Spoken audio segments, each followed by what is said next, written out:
Hit സംവിധായകൻ തമിഴകത്തിന്റെ സ്വന്തം നടനെ നായകനാക്കി ഒരു സിനിമ പ്രഖ്യാപിക്കുന്നു. ഏറെ പ്രതീക്ഷയോടെ തമിഴകം നോക്കിക്കണ്ട സിനിമയുടെ ചിത്രീകരണം ആരംഭിച്ചുവെങ്കിലും ചില കാരണങ്ങളെ തുടർന്ന് പാതി വഴിയിൽ നിർത്തേണ്ടി വരുന്നു. ഒരു വിധത്തിൽ ഷൂട്ടിംഗ് പൂർത്തിയാക്കി റിലീസ് തീയതി പ്രഖ്യാപിക്കുന്നു, വീണ്ടും മാറ്റിവെക്കുന്നു. പറഞ്ഞു വരുന്നത് ഗൗതം വാസുദേവ് മേനോൻ സംവിധാനം ചെയ്ത് വിക്രം നായകനായെത്തുന്ന ധ്രുവനച്ചത്തിരത്തെ കുറിച്ചാണ്. ഇതുപോലെ ഗതികെട്ട മറ്റൊരു സിനിമയുണ്ടായിരിക്കില്ലെന്നാണ് തമിഴകം പറയുന്നത്. പ്രഖ്യാപിച്ച് വർഷങ്ങളായിട്ടും റിലീസിനെത്താത്ത സിനിമ എന്ന നിലയിലാണ് ധ്രുവനച്ചത്തിരം പ്രേക്ഷകർക്കിടയിൽ ഇപ്പോഴും ചർച്ചയാകുന്നത്.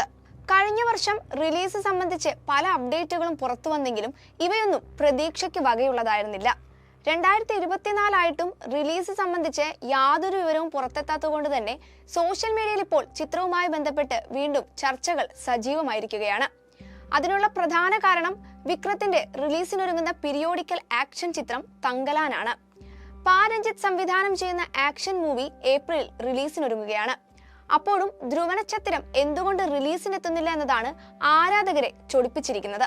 ഗൗതം വാസുദേവ് മേനോൻ ആരാധകരെ നിരാശപ്പെടുത്തുകയാണെന്നും ഇനി എന്തിനു ചിത്രം റിലീസ് ചെയ്യണം, റിലീസിനെത്താത്തതിന്റെ വ്യക്തമായ കാരണം പുറത്തുവിടണമെന്നും റിലീസിനെത്താൻ സാധ്യതയില്ലെന്നും തുടങ്ങി നിരവധി പ്രതിഷേധ പോസ്റ്റുകളാണ് ഇതിനോടകം സോഷ്യൽ മീഡിയയിൽ പ്രത്യക്ഷപ്പെട്ടിരിക്കുന്നത്.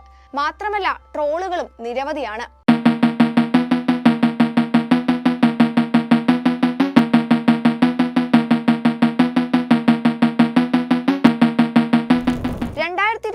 നവംബറിൽ ആരാധകരെ മുഴുവൻ അത്ഭുതപ്പെടുത്തിക്കൊണ്ടാണ് സംവിധായകൻ റിലീസ് തീയതി പ്രഖ്യാപിച്ചത്. ഓൺലൈൻ ബുക്കിംഗ് വരെ ആരംഭിച്ച സമയത്താണ് സാമ്പത്തിക ബുദ്ധിമുട്ടിനെ തുടർന്ന് റിലീസ് തീയതി മാറ്റിവെച്ചത്. ചിത്രം നിശ്ചയിച്ച സമയത്ത് തന്നെ തിയേറ്ററുകളിലെത്തിക്കാൻ പരമാവധി ശ്രമിച്ചെങ്കിലും അവസാന നിമിഷം പാളിച്ച സംഭവിക്കുകയായിരുന്നുവെന്നാണ് അന്ന് ഗൗതം വാസുദേവ് മേനോൻ സംഭവത്തിൽ വിശദീകരണം നൽകിയത്. അന്നത്തോടെ പ്രേക്ഷകർക്ക് സകല വിശ്വാസവും ക്ഷമയും പോയി എന്ന അവസ്ഥയായി.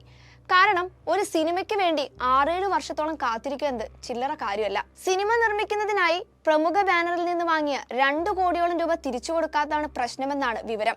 ഇതുമായി ബന്ധപ്പെട്ടുള്ള കേസിൽ കടം വാങ്ങിയ പണം തിരിച്ചു നൽകിയാൽ മാത്രമാണ് ചിത്രം റിലീസ് ചെയ്യാനുള്ള അനുമതി മദ്രാസ് ഹൈക്കോടതിയിൽ നിന്നും ലഭിക്കുകയുള്ളൂ.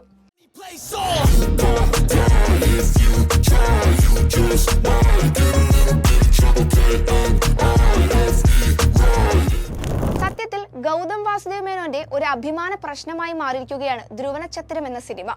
തുടക്കത്തിൽ നായകനെ ലഭിക്കാത്തതായിരുന്നു പ്രശ്നമെങ്കിൽ പിന്നീട് സാമ്പത്തിക ബുദ്ധിമുട്ടായി മാറി. സമ്പാദ്യത്തിന്റെ മുക്കാലും സിനിമയ്ക്കായി ഇൻവെസ്റ്റ് ചെയ്തിട്ട് പോലും പ്രയോജനമില്ലാത്ത അവസ്ഥയാണ് നിലവിലുള്ളത്. സിനിമ പുറത്തെത്തി ഹിറ്റായി കഴിഞ്ഞാൽ മാത്രമാണ് അദ്ദേഹത്തിന് തല ഉയർത്തി നിൽക്കാൻ സാധിക്കുകയുള്ളൂ എന്ന കാര്യം ഉറപ്പാണ്. എന്തായാലും തങ്കലൻ റിലീസിനെത്തുന്ന ആവേശത്തിലാണ് വിക്രം ആരാധകരുള്ളത്. 19ാം നൂറ്റാണ്ടിൽ ബ്രിട്ടീഷ് കാലഘട്ടത്തിലെ കോലാർ സ്വർണ്ണഖനി പശ്ചാത്തലമായി ഒരുക്കുന്ന പീരിയോഡിക്കൽ ആക്ഷൻ ചിത്രം പ്രധാനമായും തൊഴിലാളികളുടെ അതിജീവനത്തിനും സ്വാതന്ത്ര്യത്തിനുമായുള്ള പോരാട്ടത്തെക്കുറിച്ചാണ് പറഞ്ഞു വെക്കുന്നത്. വിക്രമിന്റെ ഇതുവരെ കാണാത്ത രൂപഭാവങ്ങൾ കാണാനുള്ള ആകാംക്ഷയിലാണ് ആരാധകരുള്ളത്. Entertainment desk, movie world media.